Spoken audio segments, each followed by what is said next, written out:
우리 재림복음은 예수님을 좀 더 구체적으로, 좀 더 세부적으로 해석해서, 그러니까 말씀이 예수님이기 때문에 말씀을 좀 더 구체적이고 세부적으로 해석을 해서 담는 거예요. 그렇기 때문에 성경 말씀 모든 구절들은 그리스도 안에서 세 번의 약속으로 해석이 돼요. 그리고 이 세 번의 약속은 우리의 영과 혼과 몸이 흠없이 보존되게 만들어주는, 영만 아니고 혼만 아니고 육, 영, 혼, 육이 흠없이 보존되기를 원하노라. 이 말씀은 주 예수 그리스도 강림하실 때에 그래요. 주 예수 그리스도 강림하실 때에 너희의 온 영과 혼과 몸이 흠없이 보존되기를 원하노라. 이 말씀을 기준으로 성경 말씀이 완성되는 결과를 얻을 수 있도록 해석되는 게 재림복음이에요. 그러니까 데살로니가전서 5장 23절이잖아요. 유명한 말씀이잖아요. 평강의 하나님이 친히 너희로 온전히 거룩하게 하시고 너희 온 영과 혼과 몸이 우리 주 예수 그리스도 강림하실 때에 흠없게 보존되기를 원하노라. 너희를 부르시는 이는 미쁘시니 그가 또한 이루시리라. 미쁘시니가 뭐라 그랬어요? 믿을만하다. 너희를 부르시는 이는 미쁘시니 믿을만하다, 신뢰할 만하니 그가 또한 이루시리라. 그러면 어떻게 돼요? 이제까지 우리의 모든 신앙은 문제가 발생을 하는 거예요. 그가 또한 이루시리라 그러잖아요. 그가 또한 이루신다라는 것은 우리 인간들의 생각과 주관과 의지가 포함이 되면 안 되는 거예요. 그가 이루신다라는 것은 예수 그리스도라는 존재의 타력으로 말미암아 우리가 이루어지는 거지, 우리가 무엇인가를 우리의 의지를 다해서 하는 그것은 이미 잘못된 거예요. 성경 전체가 하나님의 주관 속에서, 신약에 와서는 그리스도의 주관 속에서 이것이 완성이 되는 거지, 인간의 힘, 인간의 자력이 포함이 됐다? 그러면 말씀이 벌써 위반이 되는 거예요.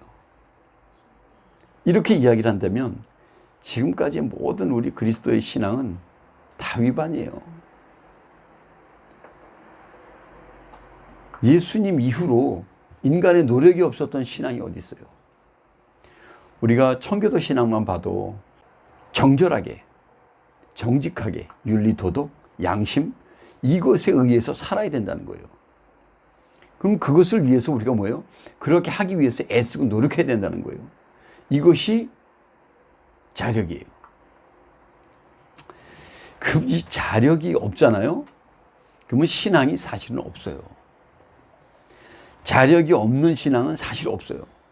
그렇기 때문에 신앙을 완성한다는 것은 인간으로서는 뭐예요? 불가능한 거예요.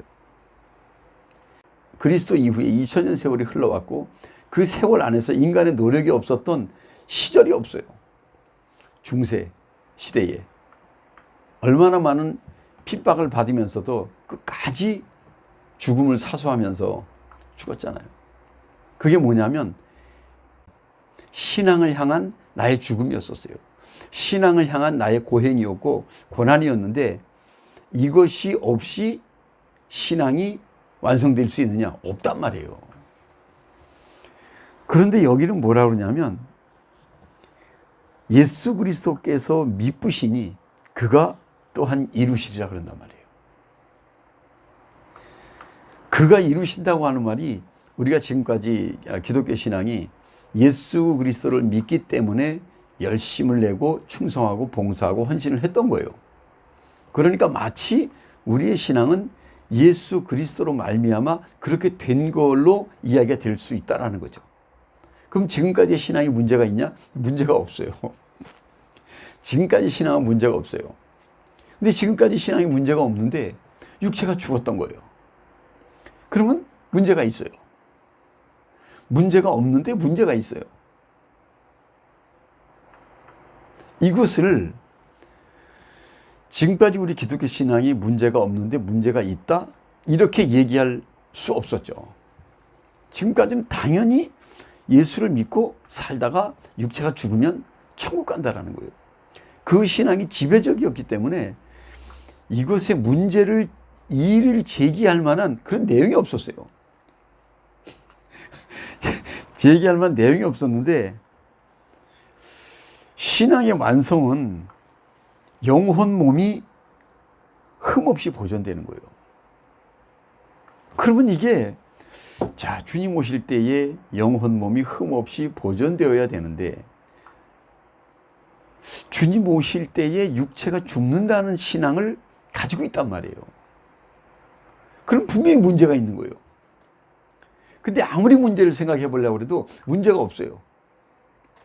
지금까지 다 죽었는데 새삼스럽게 어떻게 우리가 영혼 몸까지 흠없이 보존될 수 있느냐. 육체는 죽어야 되는데. 그리고 성경은 또 뭐라 그래요? 사람이 한 번 나서 죽는 것은 정한 이치니 그 후에는 반드시 심판, 이렇게 된단 말이에요. 사람이 죽는 건 정한 이치래요 또. 그러니까 야, 이걸 문제가 있다라고 얘기하자니 성경에서는 죽는 것은 정한 이치고 또 그렇게 되는 것이 당연한 신앙인데 그 신앙이 주 예수 그리스도 강림하실 때에 이 말씀에 걸쳐 있는 시대는 안 된다는 거예요. 그러니까 이러한 시대는 소위 말하는 우리 인공지능의 시대 있잖아요. 이 시대를 특이점의 시대라고 그러잖아요. 인류 역사에 한 번도 겪어보지 못한 그런 특이한 시대가 온 거예요. 인공지능 시대가. 인공지능 시대가 됐다라는 것은 신앙도 특이점의 시대가 왔다는 거예요. 이제까지는 반드시 육체가 죽었는데 영혼, 몸, 육체까지 살아서 휴거되는 이 시대가 왔다라는 거예요. 이게 신앙의 특이점의 시대예요. 우리 인류 역사에는 인공지능이라는 특이점의 시대가 왔는데 신앙에 있어서는 육체가 살아서 영원히 사는 휴거가 이루어지는 특이점의 시대가 온 거예요. 이 시대를 이해할 수가 없죠. 우리야 지금 휴거에 확증을 주는 재림복음을 가지고 이야기를 하니까 날마다 육체가 살아서 휴거될 수 있는 그 말씀을 새기고 있는 거예요. 그 말씀을 받고 있는 거예요. 그래서 육체가 살아서 휴거된다라는 것을 전제로 재림복음을 공부하고 있기 때문에 우리는 특이점의 시대라고 생각이 안 되는 거예요. 그냥 말씀이 그렇게 이야기를 해주니까, 말씀이 그렇게 해석되니까 우리는 당연히 휴거 때가 지금이다 이렇게 생각을 할 수 있어요. 지극히 작은 숫자가. 근데 거의 대부분의 성도들은 특이점의 시대라는 것을 말은 하지만 피부로 와 닿질 않는 거예요. 뭐가 특이점의 시대냐. 휴거된다라는 것은 성경에 있는 거. 주님 오실 때에 천사장의 나팔 소리와 함께 죽을 것이 죽지 아니함을 입고 구름으로 끌어올려가고, 이게 뭐가 이 성경에 나와 있는 말이 당연한 거 아니냐. 이렇게 생각하기 때문에 특이점의 시대라는 거에 대해서 감각이 없어요. 둔감한 거예요. 근데 어쩔 수 없이 영과 혼과 몸이 흠없이 보존돼서 휴거되는 이 사건은 지금만 이 시대가 휴거될 수 있는 말씀이 허락이 됐기 때문에 다른 증거는 요구가 필요가 없어요. 지금까지 뭐 기근이 있었고 지진이 있었고 뭐 해일이 있었고 뭐 여러 가지 막 이 지구에 어떤 환란들이 많았잖아요. 환란이 많았는데 이런 환란들은 그저 그렇게 왔기 때문에 국소적으로 지구 안에서 국소적으로 왔기 때문에 사람들이 그것도 감각이 둔감해요. 그 시절이 벌써 얼마나 지났어요. 인류 역사가 그랬어요. 6천년 인류 역사, 예수 그리스도 이후 2000년 인류 역사, 6000년 인류 역사 가운데 그런 일이 수없이 많았어요. 수없이 많았기 때문에 사람들은 뭐 옛날부터 있었던 얘기야. 그러니까 별로 그렇게 크게 와 닿진 않아요. 근데 지금만은 마지막 때의 환란이라고 얘기하는 것은 말 그대로 대환란이란 말이에요. 전 세계가 동시에 다 보고 알고 느낄 수 있는 그런 환란으로 온다라는 거예요. 그런 환란이 아니면 특이점의 시대가 될 수가 없어요. 근데 이 특이점의 시대라는 것은 인공지능 시대를 보고 제가 신앙 안에서 접속을 시켜서 그냥 한 얘기예요. 왜냐하면 지금까지 휴거에 대한 확증을 받은 시대가 없었어요. 그냥 예수님이 오시면 공중으로 끌어올려서 휴거되겠지. 그리고 대부분의 지금 이 신학자들은, 목회자들이나 신학자들은, 교회에서 예배드리고 있는 성도들은 다 휴거된다고 그래요. 다 휴거된다고 그러는데 뭐 그렇게 얘기를 하면 성도들은 좋죠. 이렇게 있다가 휴거되면 그냥 신앙생활 잘 하는지 못하는지 어쨌든 주어진 거 아는 지식만큼 목회자들이 얘기하는 것만큼 교회에 충성하고 봉사하고 이렇게 하면 휴거된다고 이야기를 해요. 그러면서 그렇다고 다 휴거되는 거 아니다 이렇게 또 얘기를 하는 거예요. 얼마나 어려워요. 성도들이 얼마나 어려워요. 여러분들은 주님 오실 때 다 휴거됩니다. 우리 교회의 그리스도인들은 다 휴거됩니다. 이 땅에 남은 사람이 없다라는 의미를 딱 주어요. 그러고 난 다음에 그래도 이 땅에 남아서 휴거가 안 되는 사람들이, 왜? 이 불법을 행하는 자들아 내게서 떠나가라, 이런 사람들이 있단 말이에요. 성경에 그런 말이 있잖아요. 그러니까 그 말도 배제할 수는 없는 거예요. 여러분들이 다 휴거되지만 그래도 하나님께 열매 맺지 못한 가라지는, 이렇게 이야기하는 거예요. 그럼 열매 맺지 못한 가라지가 누구예요 도대체? 이렇게 확증적인 답을 주지 못하니까 결국은 아무리 휴거를 외쳐도 그냥 율법 신앙으로 머물 수밖에 없는 거예요. 그래서 이 특이점의 시대에는 하나님의 말씀이 특이점의 시대라는 증거를 줘야 되고, 특이점의 시대에 특이점의 시대를 뛰어넘을 수 있는 신앙적, 말씀적 해석이 반드시 필요하다는 거죠.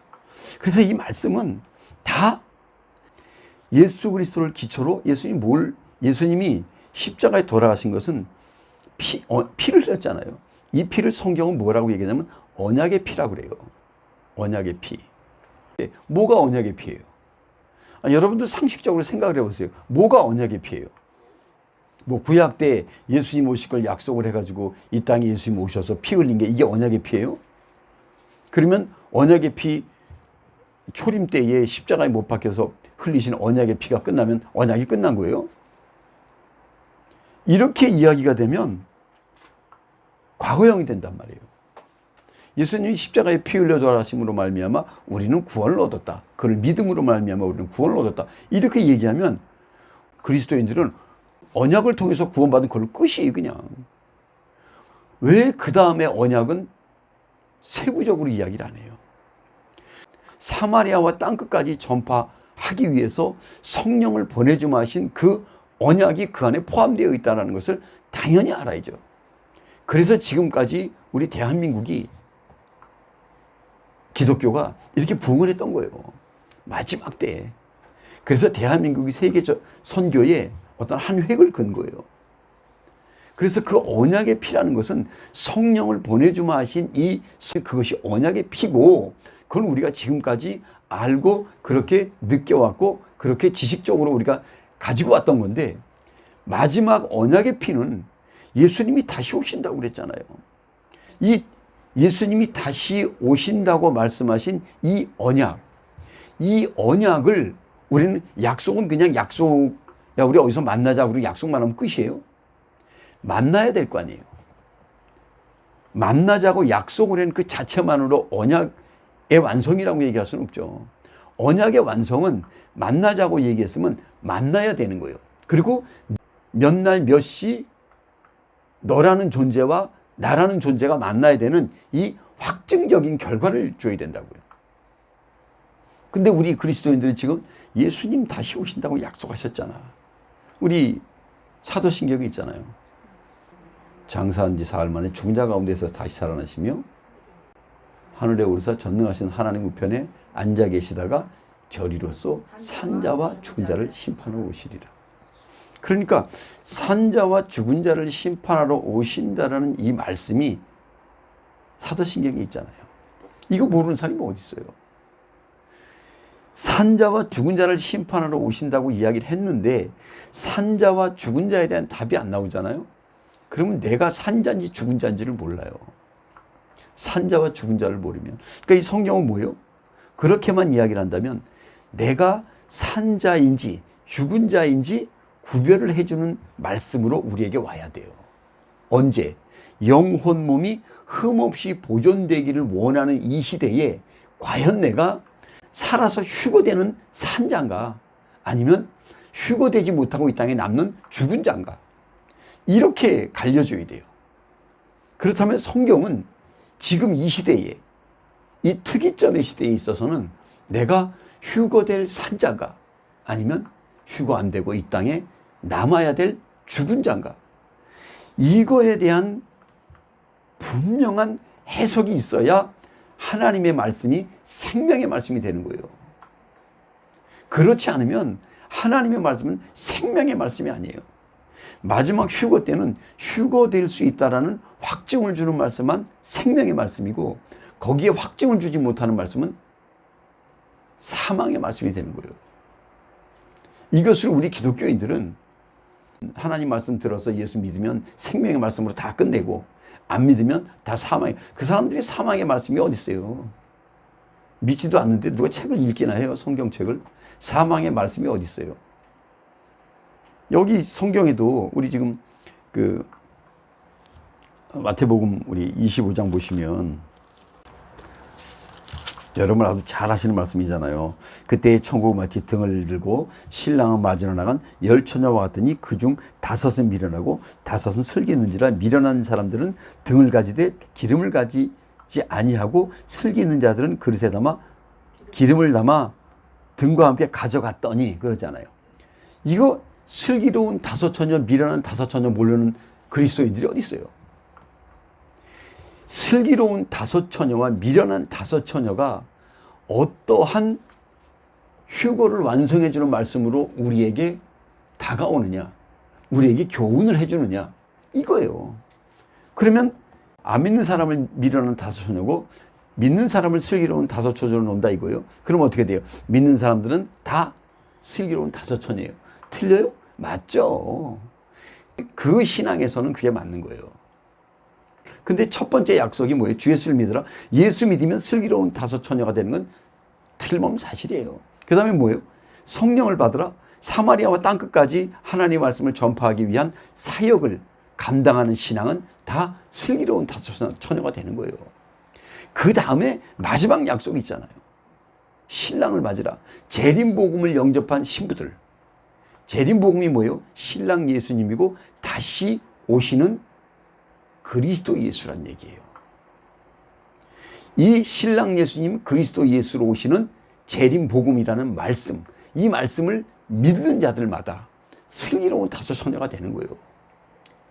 그러면 슬기로운 5처녀가 될 수 있는 재림복음을 받았다 이거예요. 그럼 재림복음은 어쨌다라는 거냐? 이렇게 나오는 거예요.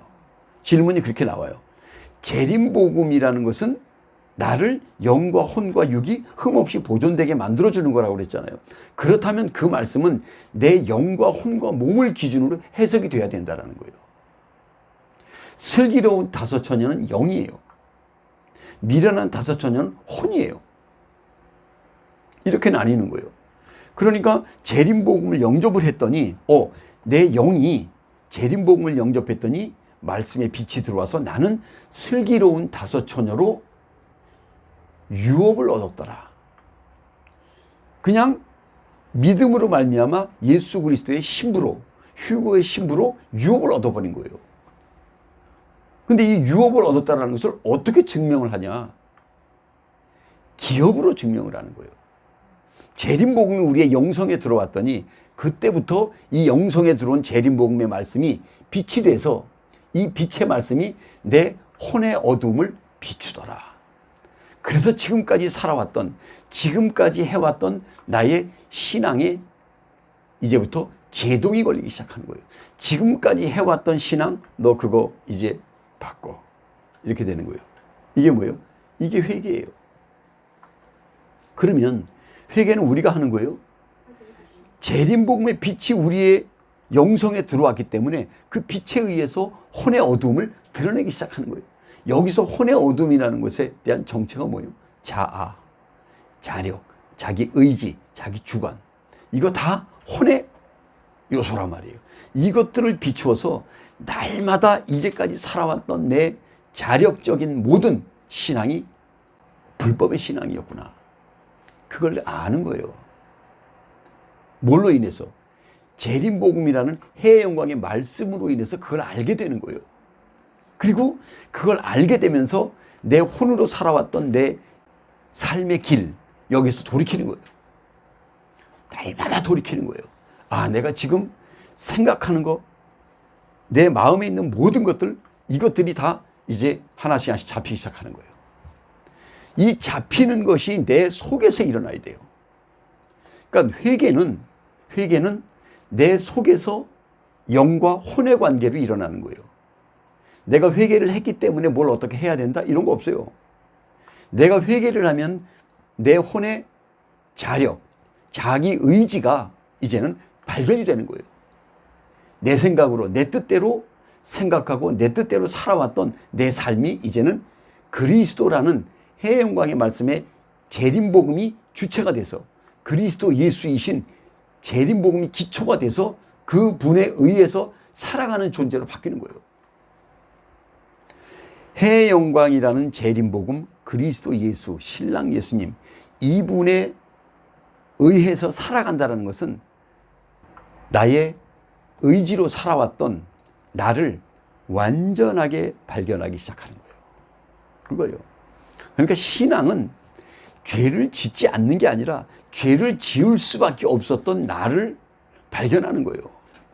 그리고 죄를 지을 수밖에 없던 나를 발견하게 해주신 말씀이 그 죄를 발견한 죄마다 빛으로 삼켜버리는 거예요. 그 삼켜버리는 죄성들마다 빛으로 화하는 거예요. 우리는 이 말씀을 늘 나누기 때문에 자연스러워요. 그리고 삶 속에 있어서 체험적으로 우리가 역동적으로 살아가기 때문에 그것을 자연스럽게 받아들이고 거기에 대해서 민감해요. 근데 일반 성도들은 이 말씀을 받아들이기가 너무 어렵고, 받아들이기가 너무 어려우니까 이 말씀을 행함으로 완성하기가 너무 어려운 거예요. 행함이 뭐라 그랬어요? 행함이라는 것은 보이는 육신의 행함을 이야기하는 게 아니라고 그랬잖아요. 행함이라는 것은, 행함의 주인은 빛이에요. 그리스도의 빛이에요. 빛이 우리에게 영성에 입력돼서 혼의 죄성들을 삼키는 작업이죠. 이게 운동력이에요. 빛의 운동력. 히브리서 4장이죠. 이것이 굉장히 또 의미가 커요. 왜냐하면 지금까지 우리는 행함이라는 것을 육신의 가시적인 행함이라고 생각을 했단 말이에요. 여기 히브리서 4장 12절을 보시면, 하나님의 말씀은 살았고 운동력이 있어 좌우에 나선 어떤 검보다도 예리하며 영과 혼과 관절과 및 골수를 찔러 쪼개기까지 하며, 그래요. 이 정도 되면, 영과 혼과 관절과 골수를 찔러 쪼갠다면 어떻게 돼요? 우리의 영과 혼과 몸을 이야기하는 거예요. 그러니까 하나님의 말씀은 살았고 운동력이 있다라고 얘기를 하잖아요. 초림신앙 안에서 별의 영광, 주 예수를 믿으라는 말씀은 별빛만큼 살아서 운동력이 있는 거예요. 성령을 받으라, 두 번째 약속은 달빛만큼 살아서 운동력이 있는 거예요. 마지막 신랑을 맞으라 재림복음은 햇빛만큼 살아서 운동력이 있는 거예요. 그러면 휴거를 완성하기 위해서 어떤 말씀의 빛이 우리에게 와서 살아서 운동력이 있어야 하겠는가? 말할 것도 없잖아요. 마지막 해의 영광의 재림복음이 우리에게 왔을 때에, 그 말씀을 영접했을 때에 그 말씀이 우리 안에서 살아서 운동력이 있는 거예요. 그래서 그 말씀이 영과 혼과 관절과 골수를 찔러 쪼개서 그때에 비로소 영과 혼과 몸이 흠없이 보존되길 원하노라. 이 말씀에 부합하는 거예요. 왜? 지금까지 초림신앙, 달의 영광, 별의 영광의 신앙에서 어떻게 됐어요? 육체가 다 죽었잖아요. 근데 여기 이 말씀은 살았고 운동력이 있어서 영과 혼과 관절과 골수를 찔러 쪼개기까지 하며 마음의 생각과 뜻을 감찰하나니 그러잖아요. 속사람, 혼을 이야기하는 거예요. 혼을 찔러 쪼개면 어떻게 돼요? 육체는 혼의 종이잖아요. 육체는 혼에 종속된 기관이에요. 그렇기 때문에 혼을 다 찔러 쪼개면 육은 어떻게 돼요? 혼에 종속됐기 때문에 혼이 빛으로 완전히 살잖아요. 육체도 그냥 휴거가 되는 거예요. 그러면 어떻게 돼요? 관건은 뭐냐면 혼이란 말이에요. 혼. 혼을 어떻게 살았고 운동력이 있는 말씀으로 완전히 찔러 쪼개서 몸을 휴거시킬 정도로 완전히 빛으로 화하느냐. 이것이 관건이에요. 혼이 그렇게 되려면 영이 완전한 빛이 와야 돼요. 영이 완전한 빛이라는 것은 예수 그리스도의 마지막 약속, 갔다가 다시 온다라는 이 약속이 비밀이에요. 이 약속이 비밀인 거예요. 그래서 재림복음은 비밀이에요. 혹간혹간 주님이 여태껏 안 오셨는데 갑자기 안 오시면 어떡하지? 이런 생각이 혹 들 수가 있죠. 이제까지 안 오셨는데 저는 35년이에요. 35년 동안 말씀으로 지금 하나님이 그냥 강제로 끌고 온 거예요. 저도 휴거라는 황당한 이 인간으로서는 이해할 수 없는 이 황당한 일을 문득문득 과연 이게 그럴 수 있을까? 이런 생각이 들죠. 근데 성경을 보잖아요. 그 생각이 단숨에 무너져요, 그냥. 왜? 이 성경은 하나님의 말씀이잖아요. 이 하나님의 말씀이 전능하신 하나님이라고 이야기를 하면서 영원하시고 절대자 하나님을 이야기하면서 휴거가 가능할까? 이 생각이 여기에 연결된다는 것은 이 또한 등식이 성립이 안 돼요. 그러니까 이 말씀만 보면 답이 나와요. 금방금방. 지금도 이거 살아서 운동력이 있다는 이것이 결국 뭐예요? 영과 혼과 관절을 찔러 쪼갠다는 것은 육체가 휴거될 수 있는 말씀이라는 거예요. 거기까지. 그리고 마음의 생각과 뜻을 감찰한다는 것은 우리의 마음과 뜻이라는 것은 혼이에요. 혼. 이것을 완전히 감찰한다는 거예요. 지금까지는 완전한 감찰이 되지 않았기 때문에, 왜? 빛이 약했으니까. 달과 별의 영광의 시대였으니까. 완전한 감찰이 되지 않았기 때문에 육체가 죽을 수밖에 없었지만, 결과론적으로 아까 주 예수 그리스도 강림하실 때에 영과 혼과 몸이 흠없이 보존되길 원한다라는 거예요. 그 말씀은 하나님의 말씀이에요. 하늘이 천명하신 말씀이에요. 이것을 우리 인간 편에서 생각할 수 있겠어요? 인간 편에서 생각을 해봐야 완전한 답이 나오지 못하고 계속 의문의 율법으로 맴돈다고요. 인간 편에서 생각을 하면 그래요. 왜? 인간으로서는 불가능한 일이니까. 근데 하나님은 가능하시다라는 거예요. 낙타가 바늘구멍에 들어가서 구원을 얻는다면 누가 얻겠습니까? 뭐라 그래요? 사람으로는 할 수 없으나 하나님은 하시느니라. 이 말씀들이 성경에 너무너무 많은 거예요. 나를 믿는 자는 죽어도 살겠고 살아서 나를 믿는 자는 영원히 죽지 않는다는 거예요. 이 말씀이 성경 안에 수없이 많이 있는 거예요. 그럼 이 말씀은 반드시 이루어져야 할 사건을 기록해 놓은 거예요. 다만 이루어져야 되는 시대가 되지 않았기 때문에 안 될 수밖에 없었던 것이고, 지금은 아까도 말씀드렸지만 특이점의 시대라는 거예요. 어쩔 수 없이 특이점의 시대이기 때문에 휴거라는 특이한 일을 완성할 수 있는 시대가 되었고, 그것이 완성할 수 있는 시대가 되었다는 것은 하나님의 말씀이 휴거를 완성할 수 있는 말씀으로 우리에게 재림복음이라는 이름으로 왔다라는 거예요. 그래서 부인할래야 부인할 수가 없는 거예요. 사람을 보면 무조건 부인할 수밖에 없어요. 세상을 보면 무조건 부인할 수밖에 없어요. 하나님을 보면 부인할 수가 없어요. 그래서 여기 지금 이 말씀이 여기 13절에도 그러잖아요. 지으신 것이 하나도 그 앞에 나타나지 않음이 없고 오직 만물이 우리를 상관하시는 자의 눈앞에 벌거벗은 것 같이 드러나리라. 이걸 얼뜻 읽어보세요. 그러면 만물이 우리를 상관하시는 자의 눈앞에 벌거벗은 것 같이 드러난다는 게 어떤 의미겠어요? 이게 어떤 의미겠어요? 만물이 뭘 벌거벗은 것 같이 드러나요? 만물이 뭐길래? 세상 만물, 우주가 다 벌거벗은 것까지 드러난다는 게 뭐 어떻게 드러나는데요? 이해하기가 어렵잖아요. 근데 성경은 벌거벗은 것까지 드러난다는 거예요. 그럼 성도들은 어떻게 이해하겠어요? 이 세상에 화산이 지진이 나고 기근이 나고 이 마지막 때 기후 변화로 인해서 해일이 일어나고 이거요? 그거 해일이 일어나고 지진이 일어나고 화산이 폭발하는 이거하고 우리 휴거하고 무슨 상관이 있어요? 상관이 없어요. 재림복음은 뭐예요? 휴거될 신부들을 위해서 휴거의 확증을 주는 거예요. 휴거의 확증은 뭐예요? 영혼 몸이 흠없이 보존되는 거예요. 그럼 영혼 몸이 흠없이 보존된다면 이 말씀은 어떻게 돼요? 신부 한 사람의 영혼 몸에 말씀이 적용돼서 휴거의 확증을 줘야 된다는 거예요. 그렇다면 만물이라고 하는 것은 인간의 영혼 몸을 이야기하는 거예요. 우리 소천지라고 그러잖아요. 보이는 대천지, 우리 성도 한 사람이 소천지예요.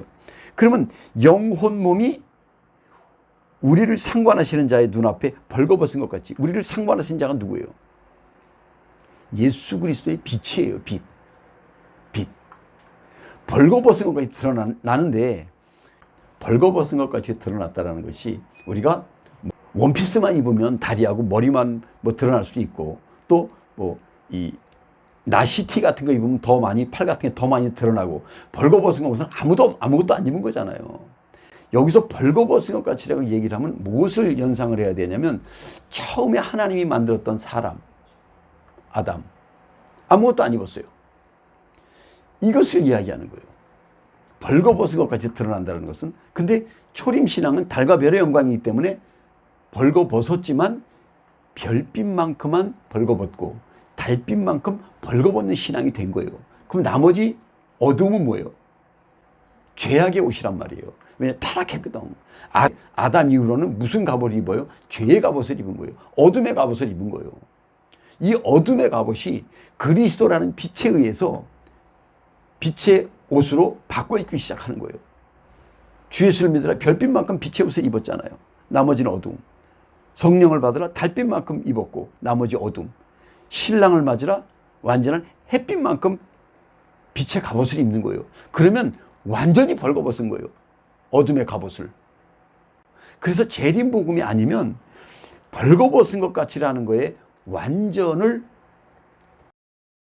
받을 수가 없다는 거예요. 야고보서 한번 보시면 이 2장 21절 보시면 우리 조상 아브라함이 그 아들 이삭을 제단에 드릴 때에 행함으로 의롭다 하심을 받은 것이 아니냐. 내가 보거니와 믿음이 그의 행한 것과 함께 일하고 행함으로 믿음이 온전케 되었느니라. 이에 경에 이른 바 아브라함이 하나님을 믿음에 이것을 의로 여겼다는 말씀이 응하였고 그는 하나님의 벗이라 칭함을 받았나니 이로 보건대 사람이 행함으로 의롭다 하심을 받고 믿음으로만 아니니라. 또한 이와 같이 기생 라합이 사자를 대접하여 다른 길로 나가게 할 때에 행함으로 의롭다 하심을 받은 것이 아니냐. 영혼 없는 몸이 죽은 것과 같이 행함이 없는 믿음은 죽은 것이니라. 이거 모르는 그리스도인 있겠어요? 교회에서 행함 없는 믿음이 죽은 믿음이라 이 성경 구절 모르는 성도들이 어디 있겠어요? 이 행함이 보이는 행함으로 얘기를 하잖아요. 그러면 아무도 행함에 있어서 아무도 의롭다함을 얻을 육체가 없어요. 빛의 은혜. 행함이 없는 믿음이 행함이라는 것을 아까 그 히브리서 4장 26절에 하나님의 말씀 살았고 운동력이 있어 빛이 살았고 운동력이 있어서 영과 혼과 관절과 골수를 찔러 쪼갠다라는 이 빛의 행함을 이야기를 하지 않잖아요. 그러면 이 말씀은 영원히 인간이 지킬 수 없는 말씀이에요. 영원히. 그래서 여기 지금 분명히 22절에 보시면 믿음이 그의 행함과 함께 일하고 행함으로 믿음이 온전케 되었네요. 그러니까 행함은 율법, 믿음은 복음. 이렇게 이해를 하셔야 돼요. 믿음으로 말미암아 행함이 완성되는 거라고요. 여기 23절에 보시면 경이 이른바 아브라함이 하나님을 믿음에 그것을 의로 여기셨다는 말씀이 응하였고 당연히 믿음에 의로 여기셨다는 거예요. 그러니까 믿음이 우선이에요. 행함을 강조하는 신앙은요 항상 사망을 낳을 수밖에 없다니까요. 그래서 믿으니 이것을 의로 여기셨다는 말씀이 응하였고 이것이 먼저예요. 그리고 24절에 보면 행함으로 의롭다 하심을 받고 믿음으로만 아니니라. 이게 너무너무 맞는 말씀인데 이게 너무너무 위험한 얘기예요. 당연히 믿음이 있으면 행함이 수반되는 거예요. 믿음이 있으면 행함이 수반되는 건데 여기서 지금 사람이 행함으로 의롭다 하심을 받고 믿음으로만 아니니라 이래 놓으니까 믿음을 제치고 행함이 앞서는 거예요. 우리 일반적인 성도들이 생각할 때 이러면은 그리고 이제 이것을 교회에서 주장을 할 수밖에 없는 이유는 교회에서는 믿음으로만 되는 게 아니라 행함이 있어야 되거든. 성도들의 교회 봉사, 충성, 헌신이 있어야 돼요. 그래야 교회라는 단체가 운영을 해갈 수가 있다고요. 그러니까 행함을 강조하지 않으면 안 되기 때문에 행함을 자꾸 이야기할 수밖에 없는 거예요. 믿음이라는 건 보이지가 않잖아요. 근데 사실은 믿음은 행함을 낳아요. 행함을 강조하면 믿음을 잃어버려요. 믿음으로 행함이 완성되는 것이 낫지 행함으로 믿음을 소멸하는 게 나아요? 이것은 어떤 것과 같은 의미를 지니냐면 마태복음 여기 22장 35절이죠. 그 중에 한 율법사가 예수를 시험하여 묻되 선생님이여 율법 중에 어느 계명이 크니까? 예수께서 가라사대 내 마음을 다하고 목숨을 다하고 뜻을 다하여 주 너의 하나님을 사랑하라 하셨으니 이것이 크고 첫째 되는 계명이요 둘째는 그와 같으니 중요하다고 그랬죠. 그와 같으니 이웃을 내 몸과 같이 사랑하라 하셨으니 이 두 계명이 온 율법과 선지자의 강령이니라 그래요. 율법과 선지자의 강령은 뭐예요? 계명을 완성하는 거예요. 복음이에요. 율법과 선지자의 강령이라는 거예요. 40절에 이 두 계명이 온 율법과 선지자의 강령이라는 거예요. 율법의 완성은 뭐예요? 복음이에요. 내가 율법을 폐하러 온 것이 아니라 완성하러 왔다고 그랬죠. 완성이라는 것이 복음이란 말이에요. 그러니까 율법과 선지자는 구약 때 선지자 많았잖아요. 우리가 뭐 알고 있는 선지자 너무너무 많죠. 그 선지자들 그리고 모세가 받은 율법 이들이 다 선지자들이 율법을 기초로 구약이 완성되어 왔단 말이에요. 그럼 구약의 완성은 뭐예요? 예수 그리스도예요. 그러니까 온 율법과 선지자의 강령은 복음을 위한 거예요. 그러니까 주 너희 하나님을 사랑하라 첫째, 둘째 이웃을 내 몸과 사랑하라. 이거 십계명 축소시킨 거잖아요. 이게 십계명 축소시킨 건데 이것이 결국 뭐예요? 지킬 수가 없는 거예요. 지킬 수가 없기 때문에 예수님이 이 땅에 오셔서 내가 니네들 못 지키는데 내가 그것을 완성하고 가신 거예요. 완성하고. 그러니까 완성한 분이 누구뿐이 없어요. 예수님밖에 없어요. 그러니까 예수님을 통하지 않고서는 하나님의 계명을 완성할 방법이 없어요. 수많은 어떤 내세의 종교가 있지만 예수 그리스도를 통하지 않고서는 하나님께 갈 수가 없단 말이에요. 예수님이 뭐라 그래요? 나를 통하지 않고서는 아버지께 갈 자가 없느니라. 나는 길이요 진리요 생명이니 나로 말미암지 않고는 아버지께 갈 자가 없느니라 그래요. 갈 자인지 올 자인지. 그러니까 이런 내용들이 결국은 율법의 완성이 복음이라는 거예요. 모든 그 철학 사상 있잖아요. 우리 도덕경 있잖아요. 도덕경이 노자가 한 거잖아요. 그리고 그것을 장자하고 같이 써서 내려온 게 그게 도덕경이에요. 도와 덕을 먼저 번에 얘기했잖아요. 도는 뭐라 그랬어요? 도는 하늘에서 내려주는 거예요. 하늘의 섭리를 이야기하는 거라고 그랬잖아요. 덕은 이 땅의 섭리를 이야기하는 거고. 그러니까 이 땅의 섭리는 뭐예요? 하늘에서 내려줘야 이 땅이 완성이 되는 거예요. 그러니까 도가 통하면 덕이 통하는 거예요. 그러니까 여기 주 너희 하나님 사랑하라. 이게 뭐예요? 도예요, 도. 하늘의 섭리를 우선하는 게 도예요, 도. 그리고 그것으로 말미암아 완성되는 것이 이 땅의 섭리고 그것이 덕이에요. 그러니까 도덕경이라고 하는 것은 결국은 성경을 완성하는 데에 통로라고 이야기는 할 수 있지만 그 통로가 도덕경이 될 수가 있어요. 나름대로 하늘과 땅을 총체적으로 이야기한 거예요, 도덕경이. 근데 뭐예요? 말은 얼마든지 무성하게 할 수가 있어요. 근데 하늘을 들어갈 수 있는, 하늘을 소유할 수 있는 그 길은 없다라는 거예요. 예수 그리스도 외에는 아버지께 갈 자가 없단 말이에요. 그러니까 도덕경이 이 땅에서 완성할 수 없는 말씀들이 다. 어떻게 보면 도덕경은 율법이에요. 율법. 철학적인 세상의 어떤 무의자연이라는 거, 세상의 이치와 섭리를 그대로 이야기한 거지만 이것이 인간들이 완성할 수 없는 좋은 건지는 다 알아요. 좋은 철학이고 좋은 이론이라는 것은 세상 어느 누구도 부인할 수 없는 너무너무 좋은 세상의 섭리와 이치를 적어놓은 기가 막힌 말이에요. 인간이 그것을 지킬 수만 있다면 그거 같이 좋은, 그건 세상이 아니에요. 이미 무릉도원 같은 이런 어떤 완성된 천국, 완성된 천국을 이야기하는 거지 이 땅에서는 지킬 수 없는 그런 이야기를 해놓은 거예요. 그러니까 지킬 수 없는 말씀 뭐라 그랬어요? 다 율법이라고 그랬잖아요. 불교에 좋은 말씀 너무너무 많아요. 지킬 수가 없어요. 그것을 깨달아야 된다는 거예요. 깨달으면 인간이 그걸 지킬 수 있나? 지킬 수 없어요. 우리 하나님의 말씀 이거 지킬 수 있어요? 못 지켜요.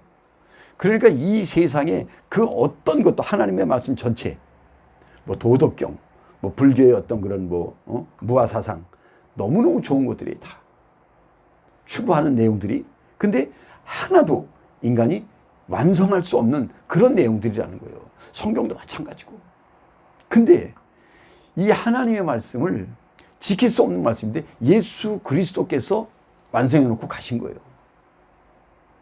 왜 우리가 깨달음을 가져야 되고 무아사상, 뭐 도덕경 이런 걸 얘기해야 되냐? 죄가 있기 때문에 그런 거예요. 이 세상에 죄가 있기 때문에. 그러면 죄에 대한 문제만 해결하면 도덕경, 불교, 성경 다 완성되는 거예요. 한 번에. 근데 죄에 대한 문제를 해결한 통로가 어디 있어요? 없단 말이에요. 예수님밖에. 그래서 예수님만 믿으면 죄 없음, 여기까지 도달하는 거예요. 그래서 율법이 복음으로 완성되는 거예요. 그래서 우리 예수 믿는 사람들은 예수를 믿잖아요. 그러면 죄 없음, 뭐가? 영이 죄 없음이에요. 그래서 영이 천국 간다라는 거예요. 그리고 다시 오신 예수님 뭐예요? 육체가 죄 때문에 죽었잖아요. 죄 때문에 죽을 수밖에 없는 육체의 정체가 혼이라는 것을 알고 그 혼을 터치함으로 인해서 혼을 빛으로 삼킴으로 인해서 육체는 자연적으로 휴거가 되는 이 원리를 마지막 때에 이 특이점의 시대에 재림복음을 통해서 알게 해주신 거예요. 그러니까 결국 뭐예요? 죄예요, 죄. 죄의 문제 때문에 모든 이 철학적 이론이, 종교적 이론이 분분한 거예요. 다. 죄만 씻으면 끝나는 거예요. 죄를 씻는 게 뭐예요? 의예요.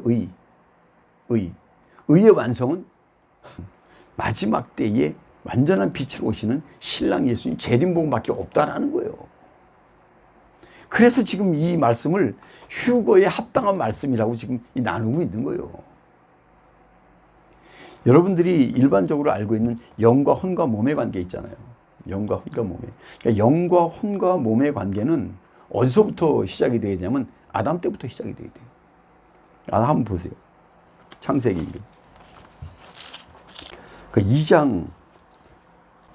이게 영혼 몸의 탄생이에요. 영혼 몸의 탄생이 그래요. 7절이구나. 여호와 하나님이 흙으로 사람을 지으심에 생기를 그 코에 불어넣으시니라. 넣으시니 사람이 생명이 된지라. 여호와 하나님 흙이라고 그러잖아요. 육체예요. 그리고 생기가 뭐예요? 혼이에요. 생명이 영. 그러니까 사람의 완성은 흙, 생기, 생명 이렇게 되는 거예요. 이것이 몸, 혼, 영 이렇게 되는 거죠. 그리고 이 몸, 혼, 영은 이 거꾸로 영, 혼, 몸은 27절에 보시면 하나님이 자기 형상 곧 하나님의 형상대로 사람을 창조하시되 그러잖아요. 그러니까 이때에 만든 사람은 영, 혼, 몸이 하나님께서 완전한 존재로 하나님이 창조하신 거예요. 누구를 닮은? 성부, 성자, 성령을 닮은 존재로 만들어 놓은 거예요. 그러니까 이때에 처음에 만들었던 이 아담의 모습은 성부, 성자, 성령의 모습을 닮은 인간을 창조하신 거예요. 근데 이 인간이 타락을 하죠. 그래서 하나님의 형상을 따라 만든 영, 혼, 몸, 생명, 생기, 흙 이것이 타락을 하면서 영이 죽어버리는 거예요. 영이 죽어버렸다는 건 뭐예요? 머리가 주체사상을 잃어버린 거예요. 그러니까 당연히 영과 혼밖에 없잖아요. 머리가 죽었으니 죽었다라는 것은 산 거를 이야기하고 살았다는 것은 죽은 걸 이야기하는 거예요. 이것도 어려운 얘기네. 영이 죽었다는 것은 혼이 산 것을 얘기하고 혼이 살았다는 것은 영이 죽은 것을 의미하는 거예요. 그러니까 이런 것을 의미하면 우리가 죽었다 살았다는 거에 대해서 어느 정도 좀 합당한 답을 얻을 수가 있어요. 그러니까 삼위일체의 형상으로 만든 영혼 몸이 영이 맏형이고 혼이 둘째고 육이 셋째인데 맏형이 자기 주체적 사상을 잃어버린 거예요. 그러니까 혼이 맏형이 돼버린 거예요. 혼이 맏형이 됐으니까 육은 셋째는 어떻게 돼요? 혼에 의해서 지배를 받는 거예요. 둘째에 의해서 셋째가 지배를 받는 거예요. 그게 영이 죽으면 혼이 살고 혼이 살면 영이 죽는다는 거죠. 요 느낌이 왜 굉장히 중요하냐면 삼위일체 사상하고 연결되기 때문에 그래요. 요 영혼 몸에 대해서는 이제 우리가 뭘 기준으로 잠깐 살펴볼 수가 있냐면 출애굽을 하잖아요. 출애굽을 할 때에 몸이 살았다고 볼 수 있는 거예요. 몸이. 그 다음에 광야 생활을 하잖아요. 이게 혼이 살고 있는 생활을 이야기한다라고 보면 돼요. 그 다음에 가나안 땅에 들어가는 것이 영이 완성된 거예요. 그래서 출애굽의 목적은 가나안 땅이에요. 영이 완전하게 살기 위해서 출애굽이 있었고 광야 생활이 있었다라는 거예요. 가나안 땅이 들어감으로 인해서 영이 완전히 살면서 출애굽이 보람이 있고 광야가 완성되는 거예요. 출애굽과 광야가 완성되는 건 영의 완성이에요. 그리고 또 뭐가 있어요? 성전을 기준으로 사울이 있고 또 다윗이 있고 솔로몬이 있잖아요. 그러니까 솔로몬이 성전을 완성했잖아요. 그러니까 세 왕을 기준으로 성전을 기준으로 세 왕이 영이 완전히 사는, 그러니까 성전이 완성되면 사람이 완성되는 그런 의미를 지니는 거예요. 이것은 예수 그리스도께서 이 땅에 오셔서 주 예수를 믿으라, 성령을 받으라, 신랑을 맞으라, 이 세 가지의 약속이 이루어지면 완전히 우리와 우리의 형상을 닮은 휴거의 신부들이 완성되는 것하고 같은 의미를 준다고요. 그래서 구약 전체는 출애굽에서 가나안이에요. 그리고 성전의 완성, 사울 왕에서부터 솔로몬까지 이렇게 이어지는 거예요. 그래서 성전이 완성됐다라는 것은 휴거의 신부가 탄생했다라는 거예요. 그렇게 구약을 통해서 신약 때 완성될 일을 구약을 통해서 보여주는 거예요. 뭐 자질구레하게 여러 가지 많이 있지만, 사건들이 많이 있지만, 아주 큰 테두리를 볼 때는 출애굽, 광야, 가나안 땅, 그리고 성전을 기준으로 사울, 다윗, 솔로몬 이렇게 보는 거예요. 요 세 가지가 완전한 휴거의 신부를 탄생시키는 구약의 모형과 그림자예요. 성경의 모형과 그림자라고 그랬잖아요. 그리고 신약에 와서 초림신앙은 어떻게 돼요? 재림복음을 완성하는 모형과 그림자가 되는 거예요. 다시 말하면 초림 때에 예수 그리스도의 사건을 통해서 재림 때에 완성될 휴거의 신부를 보여준다는 거죠. 왜냐하면 초림 때의 모든 사건은 휴거의 신부를 완성하기 위한 다 비유적인 사건들이에요. 수많은 병자가 났잖아요. 수많은 병자가 낫는다는 것은 우리 신부들의 자력으로 살아왔던 신부들의 자아, 이게 다 병자들이에요. 혼의 어두움은 빛이 볼 때는 다 병자들이에요. 병자가 병자인 줄 모르고 있는 것은 빛이 약하기 때문에 그런 거예요. 완전한 빛이 오면 나라는 존재는 다 병자들이구나. 이건 뭐예요? 다 죄인이구나. 이걸 보는 거예요. 그리고 그것을 병자들이 고침받을 때마다 사망에서 생명으로 옮기는 거예요. 한 구절만 보고 마치겠습니다. 요한복음 5장 25절 보시면 진실로 진실로 너에게 이르노니, 여기 진실로 진실로라는 것은 어디만 나온다 그랬어요? 요한복음에만 나와요. 다른 사복음서에서는 다 진실로 한 번밖에 얘기를 안 해요. 근데 요한복음에는 진실로 진실로가 반드시 요한복음에만 있어요. 이것은 초림과 재림을 동시에 의미한다는 것으로 봐줘야 된다는 거예요. 그래서 굳이 진실로 진실로라고 얘기를 했고, 진실로 진실로 너희에게 이르노니 죽은 자들이 그의 음성을 들을 때가 오나니 곧 이때라 듣는 자는 살아나리라. 이 말씀이 휴거적 말씀이 되려면 내 혼의 죄성들이 그의 음성을 들을 때가 오나니, 재림복음의 말씀으로 혼의 죄성, 내 자아, 내 자력, 내 자유의지가 드러날 때마다 그것을 들으면은 듣는 자는 살아나리라 그러는 거예요. 재림복음의 빛에 의해서 우리의 혼의 죄성들이 발견될 때마다 그것을 빛에 의해서 삼킴바 되기 때문에 듣는 자는 살아난다는 것이, 우리의 혼의 죄성들이 재림복음의 말씀의 빛에 의해서 발견될 때마다 발견되는 즉시 살아나는 거예요. 이것이 휴거를 향한 이 말씀의 해석이에요. 물론 우리 초림신앙에서는 예수 믿으세요. 그러면 듣는 자 아멘. 그러면 살아나는 거 맞아요. 영적 구원의 차원에서는 그게 맞아요. 근데 육적 구원, 영혼 몸이 흠없이 보존되기 위한 이 휴거적 말씀이 되려면 영적 구원의 말씀을 가지고는 안 된다는 거예요. 이 말씀은 우리의 혼의 죄성에 해당이 돼서 혼의 죄성 빛을 화하면 육체는 어떻게 돼요? 신령체로, 빛의 신령체로 바뀌는 거예요. 그래서 휴거가 완성된다는 거예요. 그래서 휴거의 능력은 말씀에 있다라는 거예요. 말씀의 깊이가 어떤 말씀의 깊이냐? 완전한 빛의 말씀이냐? 달과 별의 어둠이 혼합되어 있는 이 빛의 말씀이냐? 이거에 따라서 휴거가 되느냐 안 되느냐가 여기서 결정나는 거예요. 그러니까 능력이 말씀이기 때문에 어느 하나도 의심할 내용이 없어요. 휴거를 향한 말씀이기 때문에. 그러니까 안 믿을 수가 없는 말씀의 깊이가 돼버리는 거예요.